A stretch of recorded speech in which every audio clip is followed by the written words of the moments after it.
ನಮಸ್ಕಾರ ಎಲ್ಲರಿಗೂ. ಎಲ್ಲರೂ ಹೆಂಗದಿರಿ? ನೀವೆಲ್ಲರೂ ಆರಾಮದಿರಿ ಅನ್ಕೊಳ್ತಾ ನಾನು ಕೂಡ ಆರಾಮದೇನೆ ನೋಡ್ರಿ. ಇವತ್ತು ಮಧ್ಯಾಹ್ನದ ವಿಡಿಯೋ ಸ್ಟಾರ್ಟ್ ಮಾಡ್ಕೊಂಡೇನಿ. ಮಧ್ಯಾಹ್ನ ಫುಲ್ ಗಾಳಿ ಮಳೆ ಎಲ್ಲ ಬರಕತ್ತಿತ್ತು, ಹಂಗೆ ವಿಡಿಯೋ ಸ್ಟಾರ್ಟ್ ಮಾಡಿದೆ. ನಾನು ಬೆಳಗ್ಗೆಯಿಂದನೂ ವಿಡಿಯೋ ಮಾಡ್ಕೊಂಡ್ರಾಯ್ತು ಅಂತ ಅಂದ್ಕೊಳಕತ್ತಿದ್ದೆ, ಅದನ್ನು ಮಾಡೋಕ್ಕಾಗಲಿಲ್ಲ. ಇವಾಗ ಮಧ್ಯಾಹ್ನದ ವಿಡಿಯೋ ಸ್ಟಾರ್ಟ್ ಮಾಡ್ಕೊಂಡೇನಿ. ಫುಲ್ ಗಾಳಿ ಎಲ್ಲ ಬರಕತ್ತಿತ್ತು, ಹಂಗೆ ಹುಡುಗರಿಗೆ ಟಿ ವಿ ಹಾಕ್ಕೊಟ್ಟಿದ್ದೆ, ನೋಡ್ಕೋತಾ ಕೂತಿದ್ರು. ಸ್ವಲ್ಪ ಹೊತ್ತು ನನ್ನ ಕೆಲಸ ಮಾಡೋಕೆ ಬಿಡ್ಬೇಕಂದ್ರೆ ಈ ಥರ ಟಿ ವಿ ಹಾಕ್ಕೊಡ್ಬೇಕು, ಇಲ್ಲಾಂದ್ರೆ ಬಿಡೋದ ಇಲ್ಲಿ ಈಕಿ ಕೆಲಸ ಮಾಡೋಕೆ. ಮಧ್ಯಾಹ್ನದ ಅಡುಗೆ ಕೂಡ ಮಾಡೋದಿತ್ತು, ಅದಕ್ಕೋಸ್ಕರ ಟಿ ವಿ ಹಾಕ್ಕೊಟ್ಟು ಇವಾಗ ಅಡುಗೆ ಮಾಡೋಕ್ಕೆ ಕೂಡ ಹೋದೆ. ನಾನು ಮಧ್ಯಾಹ್ನದ ಊಟಕ್ಕೆ ಅಂತಂದು ರೊಟ್ಟಿ ಮಡಿಕೆ ಕಾಳು ಪಲ್ಯ ಮಾಡಿದ್ದೆ. ಮಡಿಕೆ ಕಾಳನ್ನ ನಾನು ಮೊಳಕೆ ಬರಿಸಿ ಪಲ್ಯ ಮಾಡ್ತಿರ್ತೀನಿ, ಚೆನ್ನಾಗಾಕತಿ ಆ ಥರ ಮಾಡೋದ್ರಿಂದ. ಅದಕ್ಕೋಸ್ಕರ ಯಾವಾಗಲೂ ಕಾಳುಗಳನ್ನು ಮೊಳಕೆ ತರಿಸಿ ಫ್ರಿಜ್ ಒಳಗೆ ಇಟ್ಕೊಂಡಿರ್ತೀನಿ. ಜಾಸ್ತಿ ದಿನ ಇಡಕ್ಕೆ ಹೋಗಲ್ಲ ನಾನು, 1 ದಿನ 2 ದಿನ ಅಷ್ಟೇ ಇಟ್ಟಿರ್ತೀನಿ, ಖಾಲಿ ಮಾಡಿಬಿಡ್ತೀನಿ. ಸಾಂಬಾರಾದರೂ ಮಾಡ್ತಿರ್ತೀನಿ, ಇಲ್ಲಾಂದ್ರೆ ಈ ಥರ ರೊಟ್ಟಿ ಜೊತೆಗೆ ಪಲ್ಯ ಮಾಡಿ ಖಾಲಿ ಮಾಡ್ತಿರ್ತೀನಿ. ಇವಾಗಂತೂ ವಾತಾವರಣ ಹೆಂಗೈತಿ ಅಂದ್ರೆ ಏನು ಕೆಲಸ ಮಾಡೋಕೆ ಇಷ್ಟ ಆಗಲ್ಲ, ಹೊಚ್ಕೊಂಡು ಮಲ್ಕೊಂಡ್ಬಿಡೋಣ ಅನ್ನಿಸ್ತಿರ್ತೈತಿ. ಆ ಥರ ವಾತಾವರಣ ಐತಿ. ಮಳೆ ಗಾಳಿ ಬಿಸಿಲು ಬರೋಂಗಿಲ್ಲ. ಈ ವಾತಾವರಣ ನೋಡಿದ್ರೆ ಅನ್ನಿಸ್ತೈತಿ ಸುಮ್ಮನೆ ಒಂದು ಕಡೆ ಕುತ್ಕೊಂಡ್ಬಿಡೋಣ ಹೊಚ್ಕೊಂಡು ಅಂತಂದು. ಚಳಿ ಇರೋಕ್ಕೂ ಮಳೆ ಬರೋಕ್ಕೂ ಅಂತರೂ ನೀರಂತರೂ ಮುಟ್ಟಂಗೆ ಆಗಲ್ಲ ನನಗಂತರೂ. ಆದರೂ ನಡಿಬೇಕಲ್ಲ, ಮನ್ಯಾಗ ಮಾಡಿದೆ ಹಂಗೆ ಇರೋಕ್ಕಾಗಲ್ಲ. ನೀರು ಮುಟ್ಟಿ ಕೆಲಸ ಮಾಡಲೇಬೇಕಾಗ್ತೈತಿ. ಅದ್ರಾಗ ನನಗೆ ನಾನೇ ಮೋಟಿವೇಶನ್ ಮಾಡಿಕೊಂಡು ಕೆಲಸ ಮಾಡೋಕತ್ತೀನಿ. ಆದಷ್ಟು ಎಷ್ಟಾಕೈತಿ ಅಷ್ಟು ಬೇಗ ಮಾಡ್ಕೊಂಡ್ಬಿಡ್ತೇನೆ ಕೆಲಸನ. ಜಾಸ್ತಿ ಹೊತ್ತು ನೆಗ್ಲೆಕ್ಟ್ ಮಾಡ್ಕೊಂಡು ಕೂರಕ್ಕೆ ಹೋಗಲ್ಲ. ಹಂಗೆ ನಮ್ಮ ಮನೆಯವ್ರು ಇಲ್ಲಿ ಪ್ರೊಜೆಕ್ಟರ್ ತರಿಸಿದ್ರು, LED ಪ್ರೊಜೆಕ್ಟರ್ ಅಂತ ಬರ್ತೈತಲ್ಲ, ಆ ಥರ ತರಿಸಿದ್ರು. ನನ್ನ ಮಗಳಿಗೆ ಬೇಕಾಗ್ತೈತಿ ಅಂತಂದು. ಅವಳೀಗ ಆನ್ಲೈನ್ ಟ್ಯೂಷನ್ ತಗೊಳಕತ್ತಾಳಲ್ಲ, ಕಣ್ಣಿಗೆ ಎಫೆಕ್ಟ್ ಆಗ್ತೈತಿ ಫೋನ್ ನೋಡೋದ್ರಿಂದ ಅಂದ್ಕೊಂಡು ತರಿಸಿದ್ರು. ಇದನ್ನೆಲ್ಲ ತೆಗೆದು ಓಪನ್ ಮಾಡಿ ನೋಡಿದ್ವಿ ಯಾವ ಥರ ಐತಿ ಅಂತಂದು.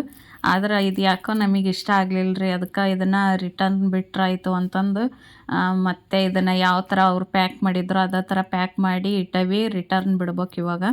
ಯಾಕೋ ನಮಗೆ ಇಷ್ಟ ಆಗಲಿಲ್ಲ, ಸರಿ ಅನ್ನಿಸ್ಲಿಲ್ಲ ಇದ್ರಾಗ. ಅದಕ್ಕೆ ಇದು ಎಲ್ಲ ಫಿಲ್ಮ್ಸ್ ಎಲ್ಲ ನೋಡೋಕೆ ಅದಕ್ಕೆ ಚೆನ್ನಾಗಾಗ್ತೈತಿ. ಇದು ಏನು ಅಷ್ಟೇನು ಸರಿ ಇಲ್ಲ ಅಂತಲ್ಲ, ಕ್ವಾಲಿಟಿ ಚೆನ್ನಾಗೈತಿ.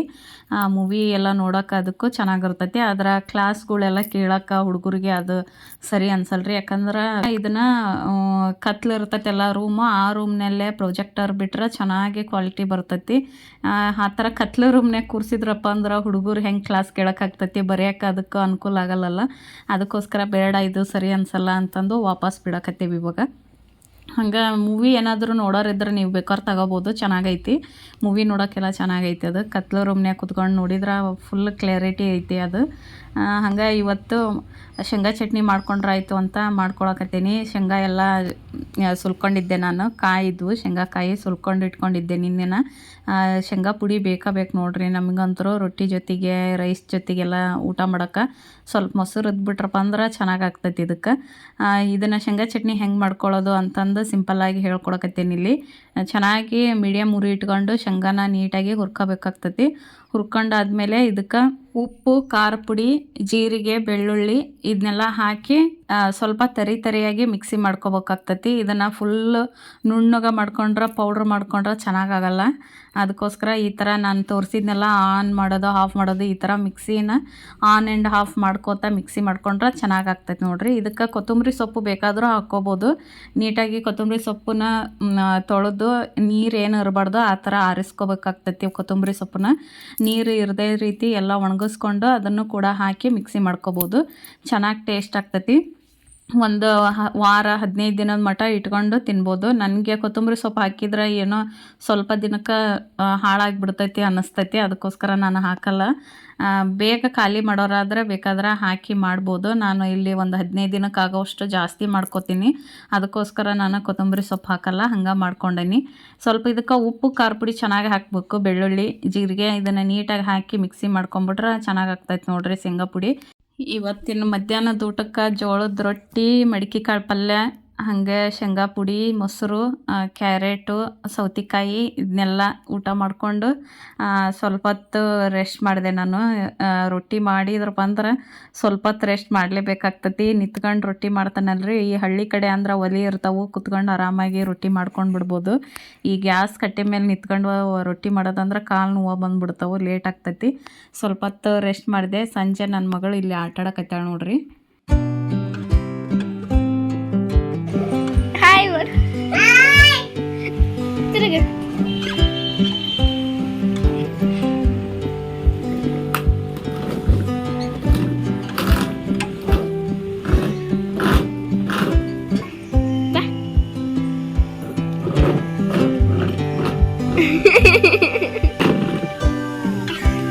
ಹಾಯ್ ಮಾಡು.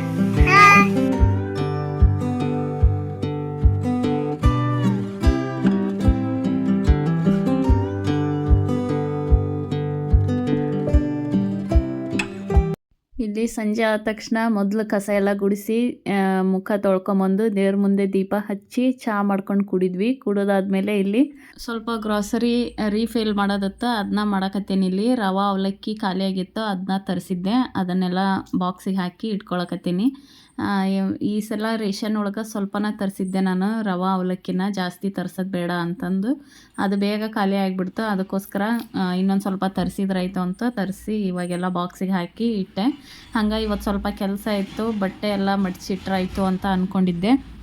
ನಾನು ನೋಡ್ಬೋದು ಟಜರಿ ಯಾವ ಥರ ಆಗೈತಿ ನಮ್ಮದು ಅಂತಂದು.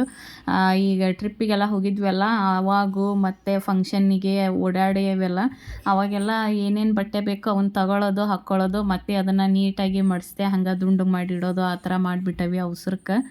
ಹೇಗೆ ಬೇಕು ಹಾಗೆ ಇಟ್ಟರಕ್ಕೆ ಟಜರಿ ಎಲ್ಲ ಒಂಥರ ಕಾಣಕತ್ತಿತ್ತು.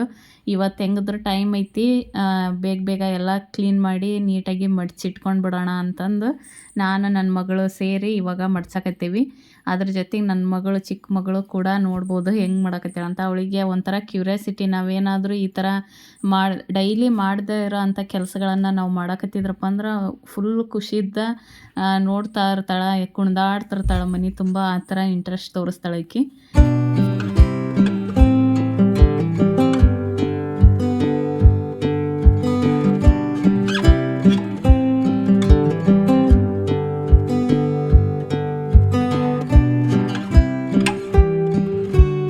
ನೀನು ಮಡಿಸ್ತೀಪ? ಹೆಂಗೆ ಮಡ್ಚೋದು ತೋರ್ಸು ಗೊಂಬೆ. ಹಂಗೆ ಮಡ್ಚೋದು? ಹ್ಞೂ. ಯಾರ್ದದು? ಅಕ್ಕಂದು. ನಿಂದಿಲ್ಲ ಅಂಗಿ? ಅದ ಹೊಸದು ಇಲ್ಲ? ಪಪ್ಪ ಕೊಡಿಸಿಲ್ಲ? ಯಾಕೆ ಕೊಡಿಸಿಲ್ಲ? ಕೊಡ್ಸಲ್ಲ? ಹೊಸದು ಬೇಕು ನಿಂಗೆ?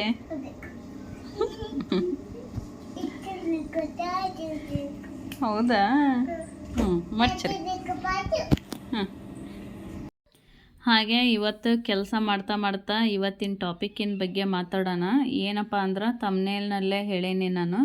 ನಾವು ಯಾವಾಗಲೂ ಪಾಸಿಟಿವಿಂದ ಇರೋದು ಹೇಗೆ, ನಾವು ಯಾವಾಗಲೂ ಸಕಾರಾತ್ಮಕವಾಗಿ ಮಾತಾಡೋದು ಹೆಂಗೆ, ಸಕಾರಾತ್ಮಕವಾಗಿ ಯೋಚನೆ ಮಾಡೋದು ಹೆಂಗೆ ಅಂತಂದು ಇವತ್ತಿನ ಟಾಪಿಕ್ ಆಗೈತಿ. ಇದ್ರ ಬಗ್ಗೆ ಒಂದು ಸ್ವಲ್ಪ ನನಗೆ ಗೊತ್ತಿರೋವಷ್ಟು ವಿಷಯಗಳನ್ನು ನಿಮ್ಮ ಜೊತೆಗೆ ಹಂಚ್ಕೋತೀನಿ. ಹಂಗೆ ಏನಪ್ಪ ಅಂದ್ರೆ ನಾವು ಯಾವಾಗಲೂ ಪಾಸಿಟಿವಿಂದ ಇರ್ಬೇಕಪ್ಪ ಅಂದ್ರೆ ಮೊದಲನೇ ಪಾಯಿಂಟ್ ನೀವೇನು ನೆನ್ಪಿಟ್ಕೋಬೇಕಂದ್ರೆ, ನಿಮ್ಮನ್ನು ನೀವು ಮೊದಲು ಪ್ರೀತಿಸೋದನ್ನು ಕಲಿಬೇಕು. ಹಂಗೆ ನಿಮಗೆ ನೀವು ಕಾಳಜಿ ವಹಿಸೋದನ್ನು ಕಲ್ಕೋಬೇಕಾಕತಿ. ಇಲ್ಲಾಂದ್ರೆ ನಿಮ್ಮ ಬಗ್ಗೆ ನಿಮಗೆ ವಿಶ್ವಾಸ ಇಲ್ಲ, ಕಾಳಜಿ ಇಲ್ಲ ಅಂದ್ರಪ್ಪ ಅಂದ್ರೆ ಪಾಸಿಟಿವ್ ಆಗಿ ಥಿಂಕ್ ಮಾಡೋಕ್ಕೆ ಸಾಧ್ಯನೇ ಇಲ್ಲ. ಹೆಂಗಪ್ಪ ಅಂದ್ರೆ ಉದಾಹರಣೆಗೆ ಹೇಳ್ತೀನಿ. ನಮ್ಮ ಮನಸ್ಸು ಎರಡು ಥರ ಯೋಚಿಸ್ತಾ ಇರ್ತೈತಿ. ಆಲ್ಮೋಸ್ಟ್ ಎಲ್ಲರಿಗೂ ಗೊತ್ತಿರ್ತೈತಿ ಇದು, ಯಾಕಂದರೆ ಎಲ್ಲರಿಗೂ ಈ ಅನುಭವ ಆಗಿರ್ತೈತಿ. ಒಂದು ಮನಸ್ಸು ಏನು ಹೇಳ್ತೈತಿ ಅಂದ್ರೆ, ಏನೋ ಒಂದು ಕೆಲಸ ಮಾಡಬೇಕು ಅಂತ ನೀವು ಅಂದ್ಕೊಂಡಿರ್ತೀರಿ, ಅದನ್ನು ಮಾಡಿರಿ ಅಂತ ಹೇಳ್ತೈತಿ. ಇನ್ನೊಂದು ಮನಸ್ಸು ಏನು ಅಂತೈತಿ, ಬೇಡಪ್ಪ ಅದು ಕೆಲಸ ಮಾಡೋಕ್ಕೆ ಹೋಗಬೇಡ ಅಂತ ಅಂತಿರ್ತೈತಿ. ಇನ್ನು ಒಂದು ಮನಸ್ಸಿಗೆ ಕೆಲಸ ಮಾಡಬೇಕು, ಆ ಕೆಲಸ ಮಾಡಬೇಕು ಅಂತ ಅನಿಸಿದರೆ ಇನ್ನೊಂದು ಮನಸ್ಸು ಮಾಡಬೇಡ, ಸರಿಯಲ್ಲ, ಮಾಡಬೇಡ ಅಂತಿರ್ತೈತಿ. ಈ ಥರ ಎರಡು ಮನಸ್ಸು ಎಲ್ಲರಿಗೂ ಇದ್ದೇ ಇರ್ತೈತಿ. ಎಲ್ಲರೂ ಈ ಥರ ಯೋಚನೆ ಮಾಡಿರ್ತಾರೆ ಆಲ್ಮೋಸ್ಟು. ಇದು ನಮಗೆ ಹೆಂಗೆ ಹೆಲ್ಪ್ ಆಕೈತಿ ಪಾಸಿಟಿವ್ ಆಗಿದ್ರೆ ಅಂದ್ರೆ, ಈಗ ನೋಡ್ರಿ, ಒಬ್ಬರು ಯಾರಾದರೂ ಭಾಳ ಬೇಜಾರು ಮಾಡಿಕೊಂಡು ಭಾಳ ಆಳವಾಗಿ ಯೋಚಿಸ್ತಾ ಕೂತಿರ್ತಾರೆ ಅಂದ್ಕೊಳ್ರಿ. ಹಂಗೆ ಕುಂತಾಗ ಈ ಒಂದು ಮನಸ್ಸು ಇನ್ನೊಂದು ಮನಸ್ಸು ಇರ್ತೈತಲ್ರಿ, ಅದು ಹೇಳ್ತೈತಿ, ಈ ನಿಮ್ಮ ಬಗ್ಗೆ ನಿಮಗೆ ಕಾಳಜಿ ಇರ್ತೈತಲ್ಲ, ಅವಾಗ ಇನ್ನೊಂದು ಮನಸ್ಸು ಹೇಳ್ತೈತಿ ನಿಮಗೆ, ನೀನು ಈ ಥರ ಯೋಚನೆ ಮಾಡೋದ್ರಿಂದ ನಿನ್ನ ಹೆಲ್ತ್ ಹಾಳಾಕತಿ, ನಿನ್ನ ಭವಿಷ್ಯ ಹಾಳಾಕತಿ, ಮುಂದಿನ ಜೀವನ ಹಾಳಾಕತಿ, ನೀನು ಈ ಥರ ಯೋಚನೆ ಮಾಡೋಕ್ಕೆ ಹೋಗಬೇಡ ಅಂತ ಹೇಳ್ತೈತಿ. ಅದೇ ನಿಮ್ಮ ಬಗ್ಗೆ ನಿಮಗೆ ಕಾಳಜಿ ಇಲ್ಲ ಅಂದ್ರೆ ಇನ್ನೊಂದು ಮನಸ್ಸು ಕೂಡ ಏನೂ ಮಾತಾಡಲ್ಲ, ಸೈಲೆಂಟಾಗಿ ಇದ್ದುಬಿಡ್ತೈತಿ. ಅದು ನಿಮ್ಮ ಬಗ್ಗೆ ನಿಮಗೆ ಮೊದಲು ಕಾಳಜಿ ಪ್ರೀತಿ ಇದ್ರೆ ಆ ಮನಸ್ಸು ಮಾತಾಡ್ತೈತಿ ನಿಮ್ಮ ಜೊತೆ. ಇಲ್ಲ, ಈ ಥರ ಯೋಚನೆ ಮಾಡಬೇಡ, ನಿನ್ನ ದಾರಿ ಬೇರೆ ಐತಿ, ಅದ್ರ ಬಗ್ಗೆ ಯೋಚನೆ ಮಾಡು, ಅದ್ರ ಬಗ್ಗೆ ಫೋಕಸ್ ಕೊಡು ಅಂತ ಹೇಳ್ತೈತಿ. ಅದಕ್ಕೋಸ್ಕರ ನೀವು ನಿಮ್ಮ ಬಗ್ಗೆ ನೀವು ಯೋಚನೆ ಮಾಡಿರಿ, ನಿಮ್ಮ ಬಗ್ಗೆ ನೀವು ಕಾಳಜಿ ಮಾಡ್ಕೊಳ್ರಿ. ಇದರಿಂದ ನೀವು ಸದಾ ಪಾಸಿಟಿವ್ ಆಗಿ ಥಿಂಕ್ ಮಾಡೋದನ್ನು ಕಲಿತೀರಿ. ಯಾಕಂದ್ರೆ ನಾವು ಎಷ್ಟೋ ಜೀವರಾಶಿಗಳಲ್ಲಿ ಮಾನವರಾಗಿ ಹುಟ್ಟಿರೋದು ನಮ್ಮ ಪುಣ್ಯ ಅನ್ಕೋಬೇಕು.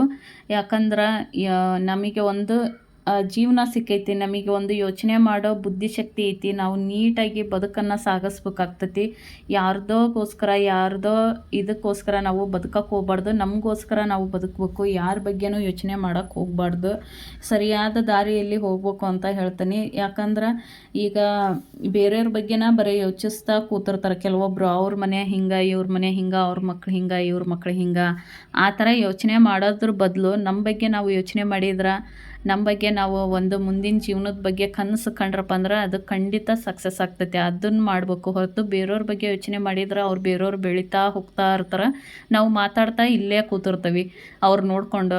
ಅವ್ರು ಏನು ಮಾಡ್ತಾರೆ, ಅವ್ರ ಪಾಡಿಗೆ ಅವ್ರು ಕೆಲಸ ಮಾಡ್ತಾ ಆರಾಮಾಗಿ ಜೀವನ ಸಾಗಿಸ್ತಿರ್ತಾರೆ. ನಾವೇನು ಮಾಡ್ತೀವಿ, ಮಾತಾಡ್ಕೋತಾ ಅವ್ರ ಬಗ್ಗೆ ಇವ್ರ ಬಗ್ಗೆ ಮಾತಾಡ್ಕೋತಾ ನಾವು ಎಲ್ಲಿರ್ತೇವೆ ಅಲ್ಲೇ ಇರ್ತೀವಿ ಹೊರತು ನಾವು ಬೆಳೆಯೋಕ್ಕೆ ಚಾನ್ಸ ಇಲ್ಲ. ಯಾಕಂದ್ರೆ ನಾವು ಇವ್ರ ಬಗ್ಗೆ ಮಾತಾಡಿ ನಮ್ಮ ಮನೆ ತುಂಬ ನೆಗೆಟಿವಿಟಿ ಅನ್ನೋದು ತುಂಬ್ಕೊಂಡು ಬಿಟ್ಟಿರ್ತೈತಿ. ಇನ್ನು ಪಾಸಿಟಿವಿಟಿ ಎಲ್ಲಿ ಇರ್ತೈತೆ ರೀ?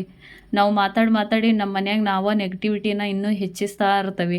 ಅದ್ರ ಬದಲು ನಾವು ಪಾಸಿಟಿವ್ ಆಗಿ ನಮ್ಮ ಬಗ್ಗೆ ನಾವು ಥಿಂಕ್ ಮಾಡಿದ್ರಪ್ಪ ಅಂದ್ರೆ ನಮ್ಮ ಮನೆ ಎಲ್ಲ ಪಾಸಿಟಿವ್ ಆಗಿರ್ತೈತಿ. ನಮಗೂ ಕೂಡ ಅದೃಷ್ಟ ಅನ್ನೋದು ಬರ್ತೈತಿ.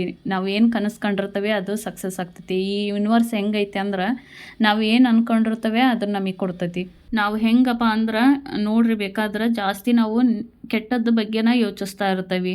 ನಾವು ಸಕಾರಾತ್ಮಕವಾಗಿ ಯಾವತ್ತೂ ಯೋಚನೆ ಮಾಡಲ್ಲ. ಜಾಸ್ತಿ ಆಲ್ಮೋಸ್ಟ್ 3% ನಾವು ಕೆಟ್ಟದ ಬಗ್ಗೆನ ಯೋಚನೆ ಮಾಡ್ತಿರ್ತೀವಿ. ನಾವು ಹೆಂಗಂದ್ರೆ ಈಗ ನಮ್ಮ ಕಡೆ ಏನು ಇರೋಲ್ವೋ ಅದ್ರ ಬಗ್ಗೆನ ಜಾಸ್ತಿ ಫೋಕಸ್ ಕೊಟ್ಟು ಯೋಚನೆ ಮಾಡ್ತಿರ್ತೀವಿ. ಅದನ್ನು ಯೋಚನೆ ಮಾಡಿ ಮೈಂಡ್ ಅನ್ನೋದು ನೆಗೆಟಿವಿಟಿ ಅನ್ನೋದು ಜಾಸ್ತಿ ಹೆಚ್ಚಿಸ್ಕೊಂಡ್ಬಿಡ್ತವೆ. ಅದ್ರ ಬದಲು ನಮ್ಮ ಕಡೆ ಏನೈತಿ, ದೇವ್ರು ನಮಗೆ ಏನು ಕೊಟ್ಟಾನ ಅದ್ರ ಬಗ್ಗೆ ಯೋಚನೆ ಮಾಡಿ, ಅಪ್ಪ ದೇವ್ರು ನಮಗೆ ಇಷ್ಟ ಆದರೂ ಕೊಟ್ಟಾನಲ್ಲ, ಸಾಕು ಬಿಡಪ್ಪ ಅಂತ ನಾವು ಯಾವತ್ತೂ ಅಂದ್ಕೊಳಕ್ಕೆ ಹೋಗಲ್ಲ. ನಮ್ಮ ಕಡೆ ಏನು ಇರಲ್ವೋ ಅದ್ರ ಬಗ್ಗೆ ಯೋಚನೆ ಮಾಡಿ ಕುಗ್ಗುತ್ತಾ ಇರ್ತೀವಿ. ಈ ಥರ ಯಾರೂ ಮಾಡೋಕ್ಕೆ ಹೋಗಬೇಡ್ರಿ. ಯಾಕಂದ್ರೆ ದೇವರು ಇಷ್ಟ ಆದರೂ ಕೊಟ್ಟಾನಲ್ಲ ನಮಗೆ ಅಂದ್ಕೊಂಡು ನೀವು ಖುಷಿಪಟ್ಟು ಒಂದು ಸಲ ನೋಡಿರಿ. ನೀವೇ ಅನ್ಕೋತೀರ ಎಷ್ಟು ಮನಸ್ಸು ನಿರಾಳ ಆಗೈತಿ, ನನಗೆ ಎಷ್ಟು ಖುಷಿ ಆಗಾಕತ್ತೈತಿ ಅಂತ ನಿಮಗೆ ಅನ್ನಿಸ್ತೈತಿ. ಈ ಥರ ಇರೋದ್ರಲ್ಲೇ ಖುಷಿ ಪಟ್ಕೋತಾ ಹೋದ್ರಪ್ಪ ಅಂದ್ರೆ ಬದುಕು ಬಹಳ ಸುಂದರವಾಗಿ ಐತಿ ನನ್ನ ಜೀವನದಲ್ಲಿ ಅನ್ನಿಸ್ತಿರ್ತೈತಿ. ನೀವು ಬೇಕಾದ್ರೆ ನಾ ಹೇಳಿದ್ದ ಮಾತುಗಳನ್ನು ಸ್ವಲ್ಪ ನೀವು ಅನ್ವಯಿಸ್ಕೊಂಡು ನೋಡಿರಿ, ನಿಮಗೆ ಗೊತ್ತಾಗ್ತೈತಿ ನಾ ಹೇಳಿದ ಮಾತು ಎಷ್ಟು ನಿಜ ಅಂತಂದು. ಹಂಗೆ ಇವತ್ತಿನ ವಿಡಿಯೋ ನಿಮಗೆಲ್ಲರಿಗೂ ಇಷ್ಟ ಆಗಿದೆ ಅನ್ಕೋತೀನಿ. ರಾತ್ರಿ ಊಟಕ್ಕೆ ಅಂತಂದು ನಾನು ಇದನ್ನು ಗೋಬಿ ರೈಸ್ ತರಿಸಿದ್ದೆ. ಇದು ಹಂಗೆ ಸ್ವಲ್ಪ ಮ್ಯಾಂಗೋ ಕೂಡ ತರಿಸಿದ್ದೆ. ಇವತ್ತಿನ ವಿಡಿಯೋ ನಿಮಗೆಲ್ರಿಗೂ ಇಷ್ಟ ಆಗಿದೆ ಅನ್ಕೋತೀನಿ. ಮತ್ತೆ ಮುಂದಿನ ವಿಡಿಯೋದಲ್ಲಿ ಸಿಗ್ತೀನಿ. ನಮಸ್ಕಾರ.